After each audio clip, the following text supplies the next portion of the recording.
তো hello everyone, welcome to our channel. আজকের short ভিডিওতে আমরা তোমাদেরকে অনুপাত সমানুপাতে যে অঙ্কটা করাচ্ছি, এই অঙ্কটা হলো ডব্লিউপি কনস্টেবল প্রি 2018 তে কিন্তু এসেছিল। তো আমরা কিভাবে এই প্রশ্নটাকে ইজিলি করব, চলো সেটা আমরা দেখে নিই। দেওয়া রয়েছে দুটো সংখ্যার অনুপাত হলো 2:3। যদি সংখ্যা দুটির প্রত্যেকটিতে 8 যোগ করা হয়, তবে তাদের অনুপাত এসে দাঁড়ায় হলো কত? 3:4।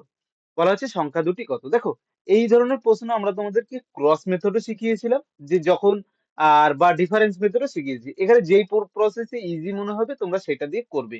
ঠিক আছে, যারা ক্রস মেথড জানো না আমাদেরকে কমেন্ট করবে, আমরা ক্রস মেথড শিখিয়ে দেবো। কি বলা হয়েছে? দুটো সংখ্যার অনুপাত কত? প্রথমে ছিল কত? 2:3।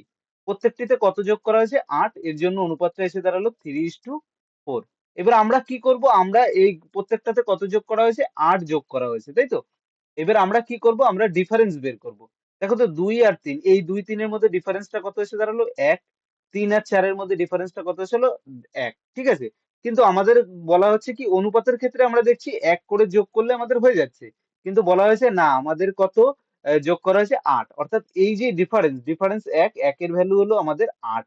এখন বের কি করতে বলা হয়েছে? বের করা বলা হয়েছে সংখ্যা দুটি কি কি। তাহলে 1 এর ভ্যালু যদি 8 হয়ে থাকে, তাহলে 2 এর ভ্যালু কত হবে? 8 দুগুণী 16। 3 এর ভ্যালু 3 8 24। তাহলে সংখ্যা দুটি কি হয়ে যাবে? 16 আর 24, অর্থাৎ সি যেটা রয়েছে এইটা আমাদের অ্যান্সার হয়ে যাবে। দেখো, এটা হলো ডিফারেন্স মেথড। এই যে দুটোর মধ্যে পার্থক্য বের করে আমরা করলাম দুটো। কিন্তু যেই ক্ষেত্রে পার্থক্য আমাদের সেম হবে না, সেই ক্ষেত্রেও আমরা এই ডিফারেন্স মেথডও করতে পারি, কিন্তু অনেক গুণ করতে হবে। কিন্তু আমি তোমাদেরকে সেই ক্ষেত্রে এরকম একটা ক্রস মেথড শিখিয়েছিলাম। যারা জানো না কমেন্টে জানাবে, আমি তোমাদেরকে সেই ক্রস মেথডটা কিন্তু শিখিয়ে দেবো। ঠিক আছে? তো চলো আমরা নেক্সট কোয়েশ্চেনের দিকে চলে যাই। আর প্রত্যেক দিনে এইরকম শর্ট ভিডিও দেখার জন্য আমাদের চ্যানেলটা কিন্তু সাবস্ক্রাইব করতে একদম ভুলবে না ফ্রেন্ডস।